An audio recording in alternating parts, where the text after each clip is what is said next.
Хичээний класс сургууль нь өнгөрсөн хичээлийн жилээс доктортой хөгжлийн боловсролын 2 төсөлд хамрагдсан. За үндсэндээ манай сургуулийн хувьд олон улсын эко сургуулийн хөтөлбөрийг 2019 оноос хэрэгжүүлж эхэлсэн. За хүрэл гэрэгийг авсан энэ хичээлийн жилд мөнгө гэрэг авахаар бас шавдаж ажиллаж байна.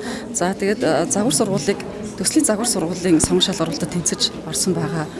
За төслийн хүрээнд үндсэндээ загвар сургуулийн хувьд сургууль бүхлээрээ ажиллах арга хандлагыг сургуулийнхаа үйл ажиллагаанд нэвтрүүлж бүх талын оролцоог дэмжиж ажиллах, бүх талын оролцоогоо хангаж ажиллах сургууль бүхлээрээ ажиллах ийм арга хандлага нэлээд сайн хэрэгжүүлж ажиллаж манай хамт олон сурч байна. За үндсэн төслийн хүрээнд доктортой хөгжлийн боловсролын цахим төвийг байгуулсан. За энэ төслийнхаа жижиг төслийн дэмжлэгтэйгээр бид нар төслийн санхүүжилтээс гадна эцэг эхчүүд сургуулийн бас төсвийн дэмжлэгтэйгээр цахим төв байгуулсан байгаа.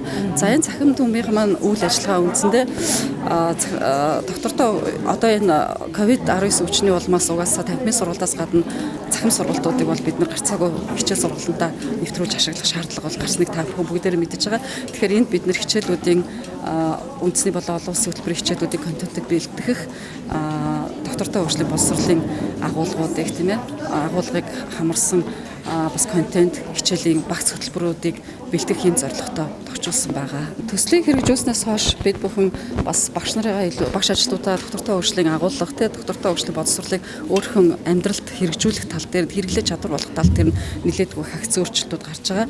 За сургуулийн зүгээс хамтдаа хөгжиж гэдэг аяныг 5 сараас 11 сарын хугацаанд бас зарлаж хэрэгжүүлж байгаа. За энэ үндсэндээ 4 үе шаттай.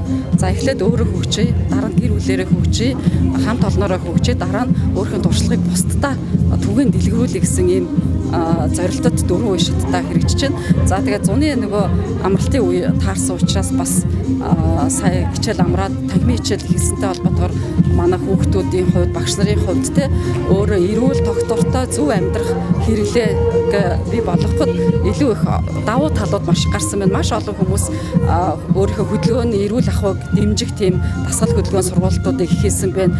Орчнуудаа нөгөө ногоон орчин бий болгох тал дээр маш их ногоо тарьсан, цэцэг ургамал тарьсан ийм зүйлүүд бол маш их гарсан байгаа.